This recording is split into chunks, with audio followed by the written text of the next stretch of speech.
Welcome to From Carpool to College, a show for parents who are trying to keep their sanity while navigating the college planning landscape. Welcome to From Carpool to College. I am Tracy Amadeo. And I'm Tara Horitz. Oh, we are so busy, Tara. I know.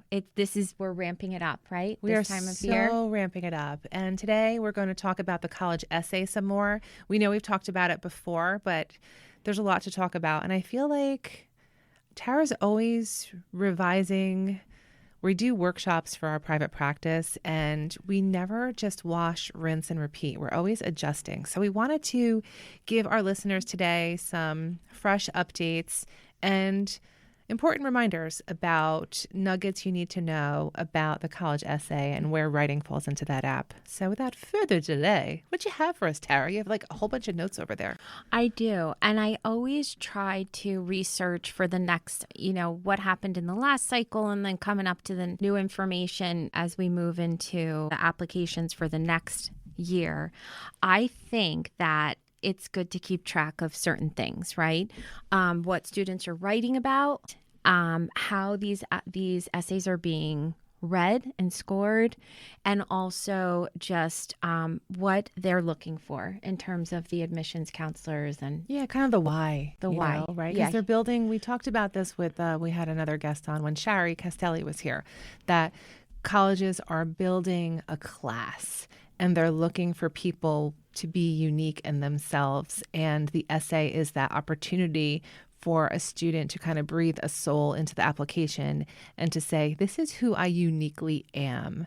And that helps that admissions counselor craft and kind of curate the next graduating class. So it's no pressure. No pressure. No pressure at all.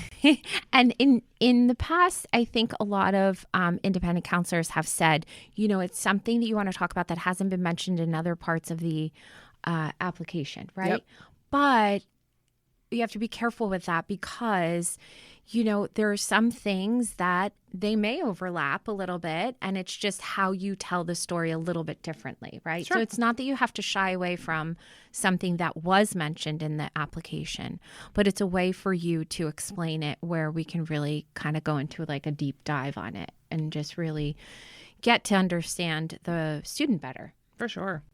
So, one of the things that comes up are the topics, right, that they're going to write about. Right, and the common essay prompts. Yes. Right, the prompts. From Common App. And they will pop like early in the calendar year. It's kind of funny. They make a big deal out of it. It's like this big rollout, like now announcing the Common App essay prompts for the such and such cycle. And it's like, wah, same thing. Yeah. And you can find them on Common App, right? Yeah. And when you look. And Google them.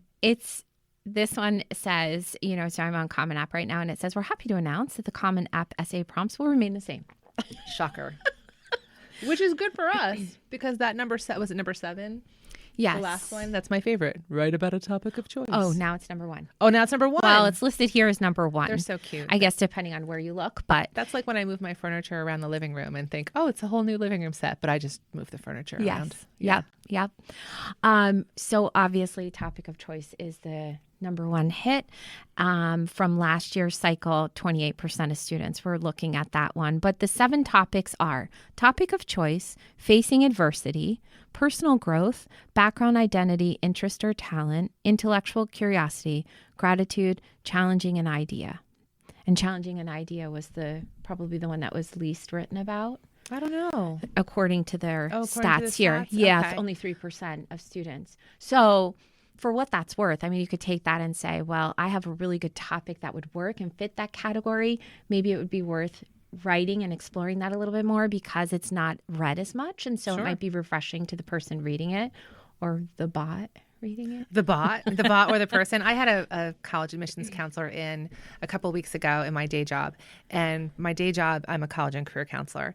And I have admissions reps come in and do visits. And I always ask them, like, what's up? What do my kids need to know? When I say kids, I don't mean my own offspring. I mean my 400 my 400 seniors and Right. 400 juniors and my clients and my, our audience for the podcast. And I said, come on, give me something. Give me a nugget. are you reading all these essays? And she was at a school of about 2,000 people. Okay. A liberal arts school up in the greater Boston area. Okay. And good school, big fan. And she's like, I read every single essay. I was like, oh, all right, cool. I'm like, do you use AI to scan it? She's like, the AI scans on our side is inconsistent. She's like, I'll scan for things. And you just want to make sure there's no errors, this and that. I said, well, I'm going to be doing a workshop with my students. And I explained how I do it. And I said, we try to generate topics. She goes, I have a funny story. She says, for whatever reason, this year, the hot topic for writing college essays for the kids, they were submitting essays about a topic called Sonder. Have you heard of it? No, I had to look it up. I actually looked it up right now on Google. Okay. Too. Like I had to look it. I was like, Sonder?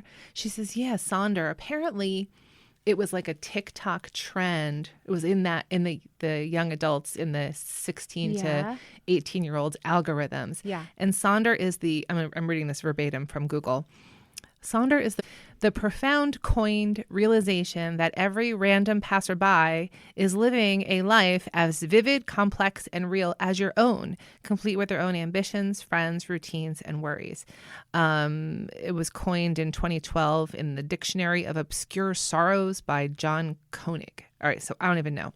Highlighting that every one is the main character in their own story. Okay, so saying that, apparently she thinks, and the admissions counselors she was talking to when they were sharing this idea, because the admissions counselors in schools talk to each other, because they go to college fairs together. It's like a whole really cool subculture. I joke, I said, I want to do a reality show on them because they're funny as hell. Yeah. They're funny. They're smart. They're all attractive. They're really cool people. Yes. If anyone is in the industry, the entertainment industry, you heard it here first. Your next reality show is college admissions counselors. Such a cool population. Anyway, she was talking about it with her friends, and they were like, oh my God, we had essays like that too. So in a school of just 2,000 kids attending, she read almost 100 essays on that topic.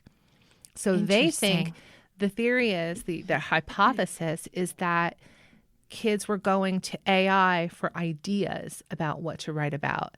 And somehow AI was spitting out the same thing for people, for things to write about. And it sounds pretty cool for an emerging adult to write about. It's kind of philosophical and deep, a little edgy maybe. I mean, for a 53-year-old woman reading it, I'm like, ugh, no. Honestly, I'm like, meh. Oh, you mean empathy? Right. But I just thought that was an interesting nugget because, Harry, you're very immersed in the college essay process with our clients, and you do an extensive workshops. It's interesting that AI is spitting out this topic and kids are biting. So to your point, just about kind of being human with these things is important for our listeners. Yeah. So here's the thing, and you know this, Tracy, I feel very, very strongly about this. You get to a point where you're writing the college essay where you do have to block out those influences, right? And go do a little soul searching. And what are those topics that you feel you could sit and talk to someone about? What is that one story that you've told to people and they sit back and they go, yes, no way. Right. Yes. Because that's the piece, that's the story, that's the nugget, that's the thing that will get the most on the paper, passion. You'll be able to write from the heart. It will definitely translate well when somebody's reading it, because a lot of times you can see through and see what's superficial or what people think that they want a college counselor to, someone to read, an admissions counselor. But if it's true, if it's coming from your heart, if it's that story, that's where you're going to have a win. Yeah, for sure. I had a mini college fair at my high school, and I was talking to one of the reps from SUNY school. SUNY is the State University of New York, so one of the SUNY schools. And I always ask, hey, give me some nuggets. Give me some nuggets. He goes, I got one. He says, if a student can't sit in front of me, an applicant can't sit in front of me and tell me the story of their essay, they shouldn't be writing it. Mm-hmm. It should be, to your point, Tara, so fluent, so real that they're able to sit in front of the admissions counselor and say, oh, this is my essay, and just tell the story. Mm-hmm. And he said in a way that it filters out being authentic and also appropriateness, because he was telling me that some people just like treat it as a journal and trauma dump.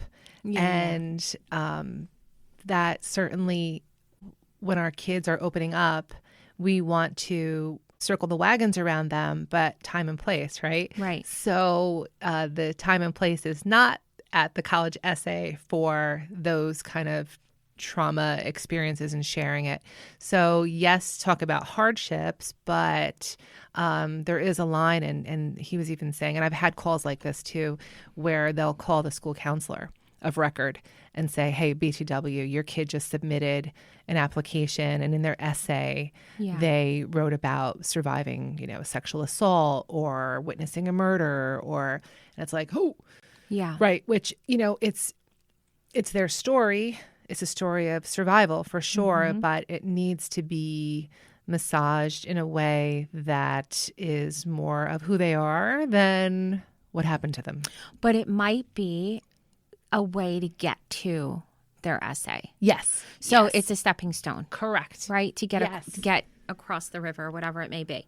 So you can't, well, maybe you can, but I haven't seen it where someone can sit down and just write their essay in one sitting without taking that opportunity to kind of like keep reflecting and going back. But the thing that you feel like, oh, I don't know if I can write about this. Okay, maybe you shouldn't write about the whole thing. You can take a piece of it and deep dive with it.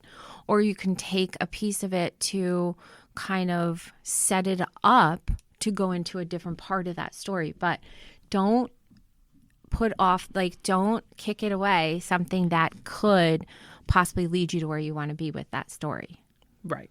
Right. We talk about vulnerability as being powerful, but you have to pair that with the growth. Yeah. And also the audience, right? Right. And know your audience. That's so know your true. audience. Yeah.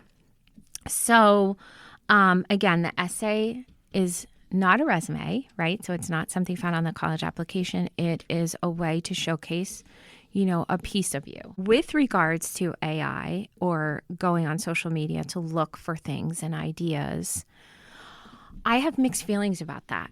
Because there's the teacher. There's the teacher. I think, first of all, it's tempting, right? Listen, you're talking to a woman who named her AI and has a relationship with him right now that my husband gets jealous about. So tell me, I'm going to be defensive. Tell me. I am. No. I don't think it should be a big, hard no. I don't think that when people are writing their essays, they necessarily need to just sit in a room and with pen and paper and write. I think you can explore different ways. And if you go on AI and you ask it a question to just maybe gain a little bit of knowledge of how you could approach something, I don't think that there's anything wrong with it. Right. But at some point you need to know when to step away from that and then go into your own essay. Oh, yeah. Yeah. And I think kids sit in their overthinking that they're trying to impress as well. Yeah. I'll say essays of 10 years ago, I remember was very much talking about my leadership and all the great things I've done. It's barf. Don't, just kind of braggadocious, or I don't know, just kind of going into just pontificating about something. And it's like, kid, listen, you're 17. You gotta know that you're perfectly imperfect. Yes. Yeah. And I think that admissions counselors who are reading these essays, and don't assume it is AI reading it, I think that it's important. They want to see the vulnerability and the imperfections. They don't want it to read like this award-winning, I'm going to get the prize, I'm going to, whatever, win the scholarship, whatever it may be. They don't want to see that. In fact, that is more of a turnoff to them. I'll give you an example. I was going over during my day job a list of short essays that the students were writing. And I had a student raise their hand and say, oh, can I share mine? And it was so much AI. And the fact that they wanted to share it, I'm going to give them the benefit of the doubt that they were just so impressed that they could take what AI gave it and then give it a little more and whatever. But in talking with my colleagues, I said to them on several times, I really wish that it was at the grade level, because to me, even more so than ever, that is so much more refreshing than years ago when you would get this really impressive essay. Now I welcome the little errors, or not that you want to have errors in your college essay, but little just grade appropriate, age appropriate ways of looking at things. Yeah, the human nuances. Yeah. Yeah, the human part. Tara and I were just talking the other day. We talk every day, and we talk about our podcast and our clients and our kids and our dogs, and our husbands, like you name it. We're always chitty chatty. And Tara found a podcast that was completely automated by AI. Mm-hmm. And I had heard about them, but then I just kind of tucked it in the back of my head like, oh yeah, AI is doing a lot of stuff. But then I was thinking about our podcast, and I was thinking about, I couldn't imagine having, like, our whole purpose is to educate and counsel parents through this big chop of late middle school, high school, early high school, transitioning to college. Even some of our listeners have a kid in college. And I couldn't imagine not being human and not having that. Even us as co-hosts, we have our vulnerabilities, and we screw up and make mistakes and forget things. And I think it's potentially a theme when it comes to expressing ourselves and communicating with others. And it's the same in the college application process, that this is a human being entering into a new arena, and that's okay. And it's not a bot, and it's not perfect, and it's just like, I say it again, it's like perfectly imperfect. Yeah. It's like, be you be you. Yeah. And there's such a craving for just originality and authenticity, such a craving. And some people may not recognize it as much as others, but eventually it's going to become a new Oh my wave gosh. of... I'm excited. Me and my wrinkles and my huge nose are so excited for this amazing this return to human. Mm-hmm. We had a guest in our for our podcast a couple of months ago, and we also had a person who is interested in starting her own podcast, and she came in to kind of observe to see how we do. She's a former student of mine, great woman. I was going to say kid. She's like 40 years old now, I think, or close to 40. So anyway, she came in and she was taking notes, and I think she's maybe 35. So she was taking notes, and on our way out, I said, how do you do these social media clips? Because part of having a podcast is we can't just put it out in the ether. We have to draw people to it. So we have to do these social media clips. And let me tell you, I don't know, listeners, if you've seen as my kids would say, cringy social media clips, because all of a sudden here I am, age 53, in front of the freaking camera. And it's like, well, there's an unpleasant surprise. Get out of here. I'm just saying, like, totally uncomfortable. I belong maybe in front of a classroom, in an office, but it's just totally out of my comfort zone. But to have a podcast like this, we need to, and we're part of the Forward Ed Network now. So to help with the network and our new partners, we have to be more present in front of the camera. So I asked my former student who's starting a podcast what she does with social media. And I showed her the clip, and she's just like, oh, here's what you need. And she showed me an app that is an overlay. And it literally will erase every wrinkle. It will make me 20 pounds thinner, 20 years younger. It could change my hair color. It could change my makeup. It could put longer lashes on me. It could change the tint of my lipstick. It can get rid of my chin hair. All of it. Tara, I was mortified. And I thought, this is a discussion point, because what our kids see on social media, we know is BS. We know is enhanced, but also just thinking about that's the norm. Like, is that what people are doing, Tara? It's like, we just need to remind each other to be human, to be humane, to give each other grace. And I know I'm digressing here, but I feel like Tara and I were always in this counterforce. Yeah. Right? And we're just trying to pull for these kids. So please don't let me distract you even more, but just about being authentic and being human. Like, it's everywhere. Right. And then that becomes an issue when you go to do something like the college essay, because it is more of a struggle for students, right? And they don't have, maybe some of them don't have as much experience with it because of filtering, because of social media.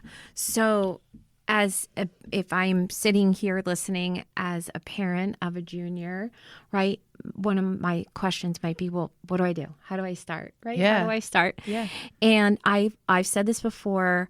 You start by having a conversation in the car. There you go. And you're on your way to Starbucks or wherever and dropping off, picking up, and you just bring it up in conversation.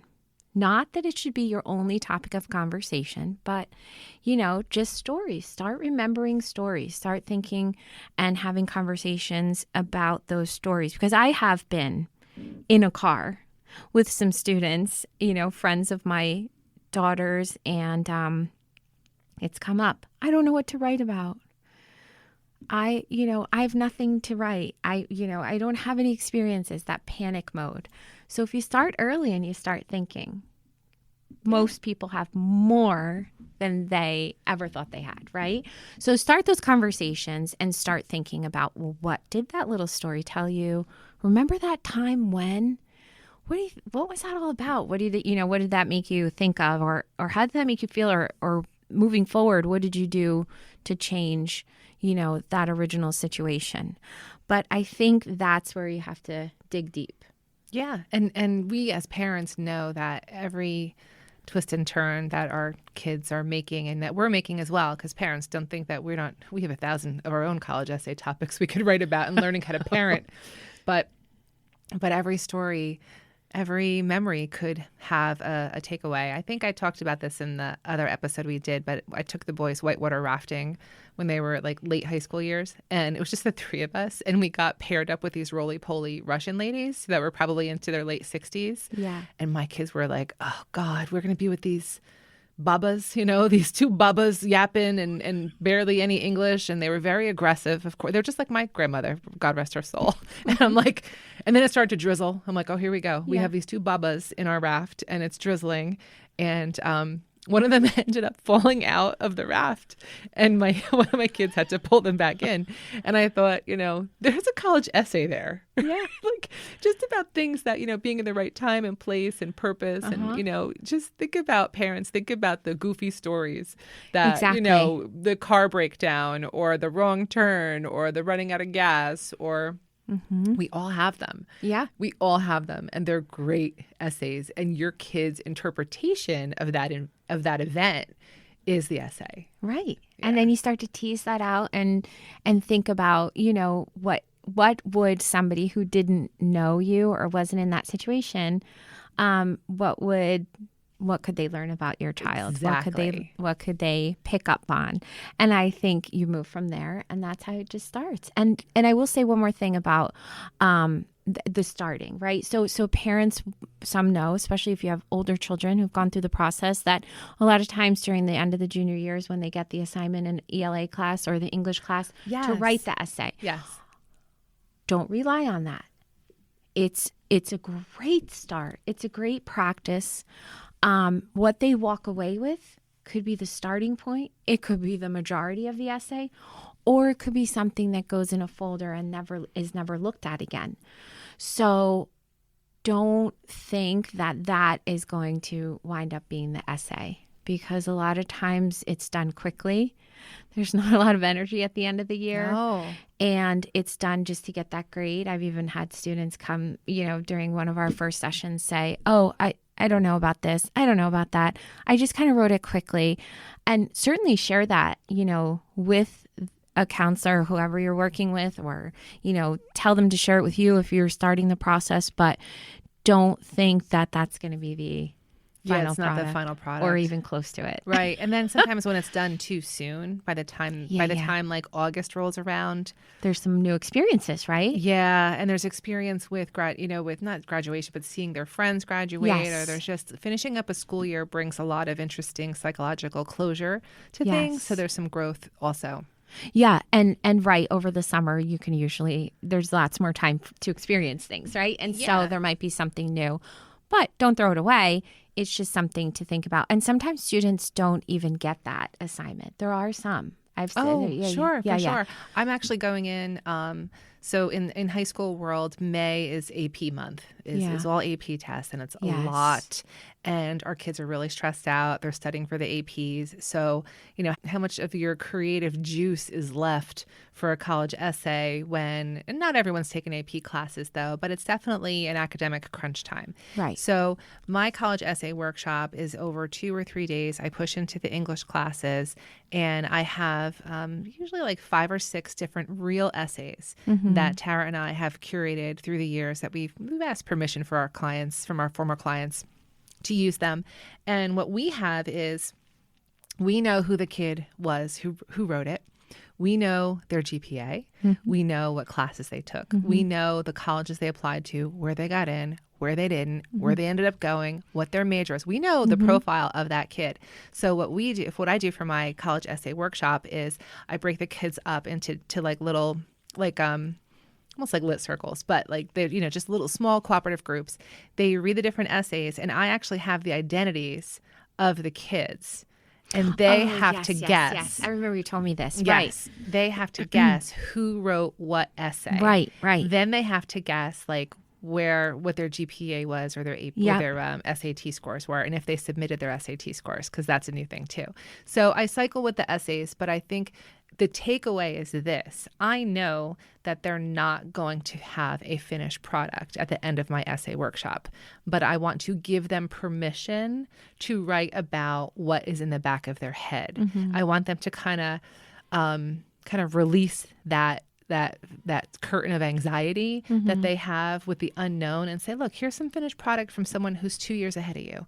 Here's a finished product from someone who's just now a senior in college. Here's someone from the Kelley School of Business. He wrote about delivering pizza.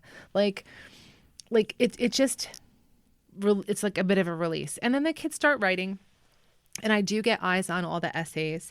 But frankly, as a daytime public school employee, there's not enough time in the day to go through with a fine-tooth comb the ins and outs of the essay. Right. So it's more of I have buzzers, right? So it's a bell and a buzzer. They throw different ideas to me. We make it a game show, just to start thinking about. But I find that most kids do need an essay specialist or essay boot camp. Like we do one with academic mentoring. We do it online. We do Zoom.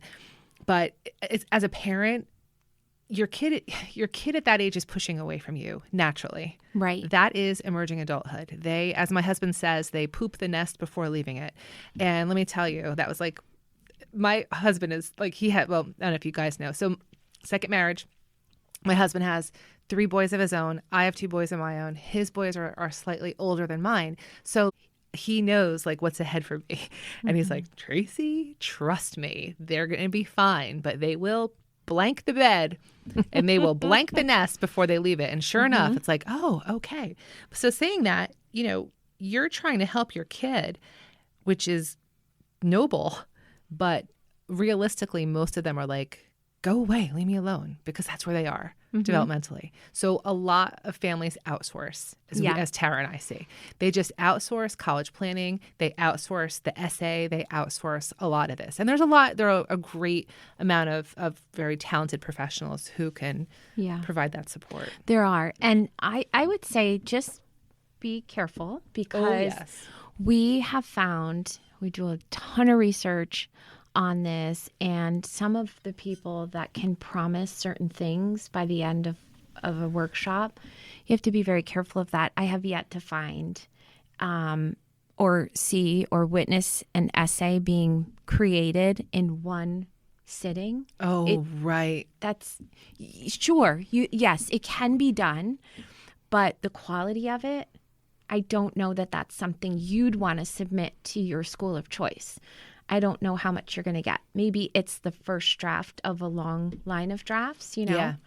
And I would also say to just be careful of, if you are planning on hiring an essay specialist, be careful of signing on without, understanding what's involved, because some essay specialists or college counselors out there will require a large lump sum. Oh, the retainer. Yeah. Yes. Yeah. And not every kid needs that. So when you're looking for an essay specialist or whatever, see what's out there, do a little bit of research yourself, and be careful of those promises, right? Of you're going to be locked in a hotel banquet room. Remember that lady? For 5 hours. The pizza lady? There is no way. Talk about the fatigue. I know. The essay fatigue you will have. There is no way that can Well, produce. we saw the product of that. Yeah. And, It's surprise, surprise, they had to right. hire someone else to help with the essay. Unless that student is walking in having done a ton of work ahead of time. It right? wasn't our case that we... So we don't know that for, that it can't work for a few, but just to be careful of that. And the other thing I'll say is, and I know this is going to sound a little like artsy creative, but we don't get a lot of time to kind of reflect on things, right? And neither do the students. It's a lot of analytical writing in high school, middle school. They're doing a lot of nonfiction writing, and for a chance to be able to sit back, and this is College Essay Guy, one of his philosophies, which is this is an opportunity for you to really deep dive and get to know yourself a little bit better. So think of that as well, right? That's a part of it. You can maybe discover something that may help you pick a school, or discover something that can help you pick a major or understand yourself a little bit better. And that can be worth its weight in gold. You might, especially in the rush of how we do things now. Yeah. Like, I see a line in our notes. It says, this is not about being a good writer. It's about being a clear thinker, right? So to your point, Tara, it's about being reflective and taking that time out. And we talked about being human and being humane. So it's the essay is that one place where our kids can they have full control in that process. Yeah. And I would say one of the things that is, I feel so grateful that I get a chance to work with students. Essay writing is my favorite thing. These college essays I feel so grateful that students share that moment with me. Totally. It's so intimate. It is. There are so many. Sacred. Right. And some of them don't even want to, when they write it, and then the parents will say, I haven't read it yet. They won't share it with me. Eventually they do. But parents just give it time. Right. But getting a glimpse into these, what they've gone through, or, what they're thinking about, what they're experiencing, is one of the coolest things ever. Yeah. That's why we do it. Yep. Yeah. For sure. Good stuff. All right. So wrapping it up, I would just say a few key takeaways here. Most importantly, get that conversation going. Start it in the car, start it at dinner, start it on the sidelines, wherever. And just have those conversations. Maybe you don't have to say, hey, why don't you write about this for your college essay? But you could say, oh my goodness, do you remember this or that? Or has this ever happened to you? Something along those lines.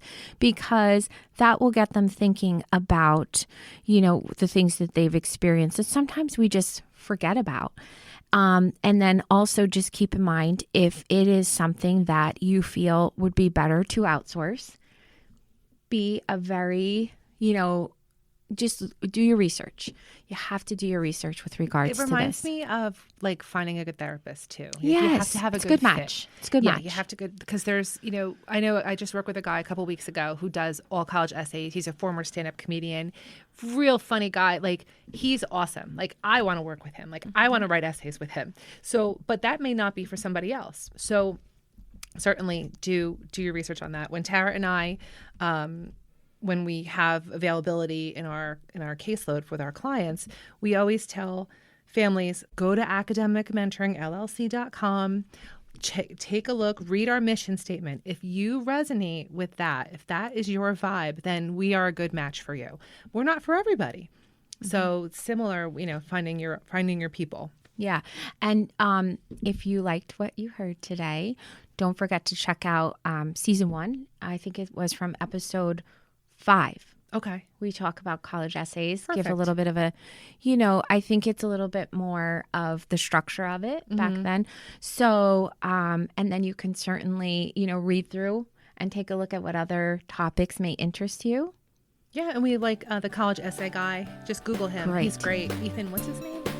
Ethan Sawyer. Ethan Sawyer. That's it. Tara's like, it's on my tattoo. On that note, Thank you for Ethan Sawyer. listening to Ethan From Sawyer, Carpool to hello. College. We never want do parents thank you to for say, joining us I wish I today knew on then From Carpool what to I know now. College. I'm Tracy If today's Amadeo. conversation And I'm gave Tara you Hart. clarity or We'll catch you next time. direction, we invite you to explore more at FromCarpoolToCollege.com. And if your family is looking for personalized college and career planning support, visit academicmentoringllc.com to learn how we guide students and their families through this process with intention and strategy. From Carpool to College is proud to be a member of the Forward Ed Network, amplifying conversations that support students, families, and educators. As you navigate what's ahead, remember, you don't have to do it alone.